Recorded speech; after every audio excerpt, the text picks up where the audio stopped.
Hey guys, looks like it's time for a beer. What do you think? I think so. Yeah. Hello everybody, thanks for stopping by Gregsbeerreviews today. It's about beer 30. Let's go see what's in the fridge today.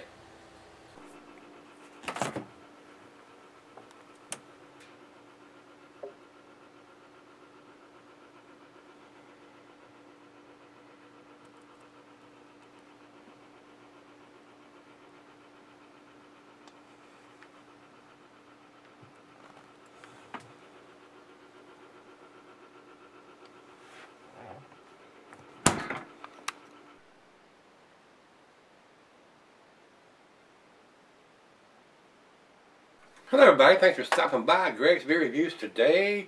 This should be a treat, really should. This is a collaboration beer done between Terrapin and Smaltz Brewing Company. This is a beer for hope. This is Reunion Ale 2012. Dark ale brewed with cinnamon and with cocoa nibs and vanilla added. So this is a benefit. The long story on this short version is a friend of theirs had something like multiple myeloma and passed away in 2007, and she wanted them to continue the funding of that research. So they've actually done this every year since then. And this is the 2012 version. This is the only one that I've ever had. I've not reviewed any of these before. This is I probably had 5 or 6 of the Terrapin beers that I've collected over the last several months or 6 months or so, and had them in there, and they've just been sitting back in there because a lot of these are 6, 7, 8% beers. I think this one is a little bit bigger than that. This one, yeah, this is an 8%er. So this could actually sit in there if you wanted to sell it. But I'm gonna start. Like I said, we're purging the fridge of these lower ABV beers, and I've got all the 6s as far as I know, and working on the 7s. And I've seen this Terrapin in there, and I got all them out, and I started looking at them. I still have one of the Russian Imperials in there, but I'm not gonna. I've already reviewed it, so that's gonna sit in there a while. And I think I've got another one. I've got 2 of one kind, and I'm gonna review it too. So you may see another Terrapin big bottle being reviewed in the next couple of days here, guys. So with that being said, let's get on with this one. This is a 2012 version of this beer, and it doesn't have a lot of information on the 2012 here on the Beer Advocate site. So I'm going to switch over here. 2012 says dark ale brewed with cocoa nibs, vanilla, and cinnamon, collaboration with Smaltz Brewing Company. This year beer is similar dark ale to the one we brewed for 2011. It is brewed with cocoa nibs from our friends at Olive and Sinclair's in Nashville, vanilla, and this year's cinnamon. The flavor begins with complex malt overtones and quickly gives way to the chocolate, cinnamon, and vanilla inspired by rich mugs of Mexican hot chocolate. This is going to be especially good with barbecue, mole, and churro, maybe from your favorite local food truck. Well, we ain't got no Mexican food trucks coming around through the neighborhood here, guys. So, the food pairings for this is, well, I mean, the different styles are going to require different food pairing. Here it says the cuisine is barbecue cheeses are earthy, camembert, fontina, nutty, Asiago, Colby, Parmesan, and the meat is beef. Also, chocolate will go well with this, according to what they're saying here. Glasswares, a Becker, Stein, a mug, a tulip, a Seidel, a Stein, 8% dark beer. We're going to pour it in the double glass, guys. So, one thing I love about these guys, they put the foil on there, and I'm not a big foil fan, but their foil comes off in one piece. Thumbs up, thumbs up. I don't mind if they want to do a little decorative foil if it comes off like this. Got to pick it off in little bitty pieces. Thumbs down. New Holland, I'm calling you out. Stop putting that crap on the bottles, man. That's horse hockey. Let's get the cap off of this. Lose my train of thought. Just works me up, chaps my ass. Let's get this in the glass, guys. Let's go down the center and see what we get. Ain't producing a whole lot of heat, is it? Alright. There's what that looks like. That's what that looks like over into the light. It is a brown. It is not super clear. I can't see the bulb through it, but it's got a little murkiness to it. Got a little murkiness to it. So, that being said, it's a deep, rich color though. Between a brown and a ruby. But I can see the bulb through it. It looks fairly clear. For a second there, I couldn't see the bulb through there, but it's I can see it now. Not as murky as I thought it was. A lot of bubbles streaming up to the bottom of the glass. Like I said, it didn't pour a massive head, and when it did pour, it's gone. So looks pretty good though. It's got a nose on it. These guys down there do really good stuff, and this is their side project because usually they're out of the box stuff, you know, like they do at the other big breweries and stuff. They just number them as side projects, and you see how they go over, and if it goes over well, they end up, you know, there are some of them that become regular additions or move up into their seasonal that they do them once a year or whatever. So that's a good way to do it. I mean, do something experimental, put it out there, and get the response back. If it's something you want to do it. And if it's something that justifies doing it maybe once a year, do that too. So that's a good way to do it. I applaud them for that. So let's get a nose on it, guys.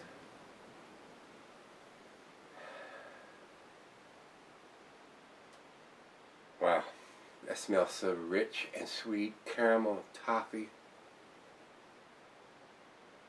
I'm getting some dark fruit, like some plums or dates or raisins, figs.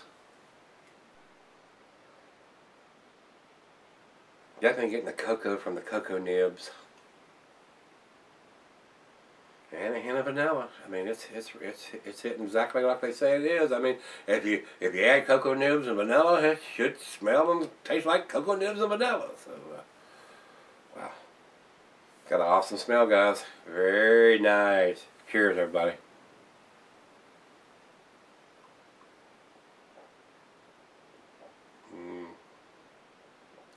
Oh, wow. Oh, wow. That is freaking awesome.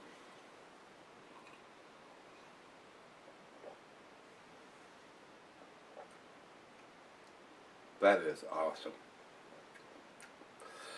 Every time I've had a beer that's had cocoa nibs done in it, mark my words, I will be doing a beer with cocoa nibs in it this year. I will homebrew a beer with cocoa nibs. So,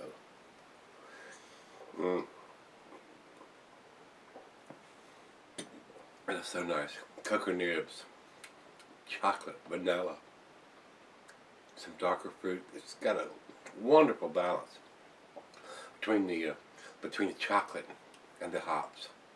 Wow. I know the other half's going to love this. It's 40 degrees out of the fridge. We're going to let it warm up and do our normal routine, but wow. Old hair is blowing back a little bit. This is definitely an A beer. We'll see how far up the ladder it gets by the time we get to the end of it. I'll be right back. Alright guys, thanks for sticking around. Got just a little bit left here in the glass. Now that it's warmed up, it's still a very delicious beer, but the cinnamon is almost overpowering everything. It's got such a heavy cinnamon over top of the cocoa nibs, and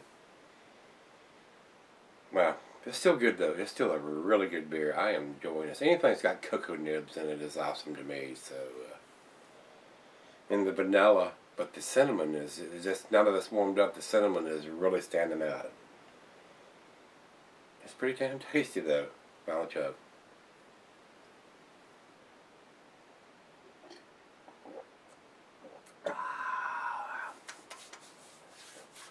This would be another one that if you had a couple of these, it'd be nice to savor it away.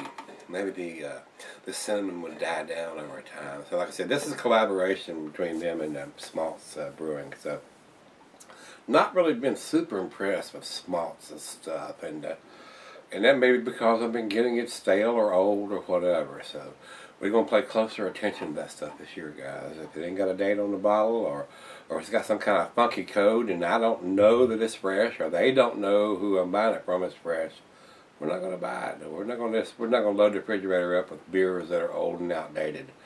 the stuff is too expensive to buy to be old and outdated. So if you don't have a date on it, and if you got some kind of code going on, and well, you know, if you're the big guys like Dogfish and Sierra and Founders and all them, they don't give a rat's ass what I say. But some of the smaller ones might care. So we hope everybody steps up to the plate and gets away from the coding and just puts a legitimate date either on the label or on the bottle. Either it's easy to see in yellow print and not some black print on a brown bottle that you can't see till the beer is empty. So we need to pay more attention to that, guys. Brewers, store owners, craft beer, all involved with this need to pay attention to these kind of dates on these beers. We need to have this information, guys. So with that being said, I'm going to give it a 9. It's a 9 out of 10. It is. The only thing that keeps me from giving it a 10 is the cinnamon. The cinnamon is just so pronounced now that it's warmed up that it's deterrent from the taste. So they could probably back off on the cinnamon just a little bit. Just my opinion, though. That's just my opinion. Other people might say, "Oh no, it's perfect." And other people might say, "No, I don't agree with that. It's a 6." So the taste is different from, you know. It's subjective, you know. What one person thinks is awesome, the next person doesn't like it all. So I'll just give you my opinion, and you can take it for what it is. So with that being said, we'll go to Beer Advocate. They're 88, which is in the good range, and 96 for rate beer overall, and 81 in the style. So pretty good numbers there. And I agree. I'm probably averaging the 96 and the 81, so it's, well, 96 is pretty close. I'm giving it that. It's a 9 out of 10, so it's pretty damn tasty. You throw some cocoa nibs in it, and you got me by the hook. I like that stuff. So with that being said, if you've had it, give me some comments back on this one, guys. As always, rate, comment, subscribe, hit the like button, and I'll stick my head in the fridge tomorrow. I hope you're with me. We'll look in there. See you then.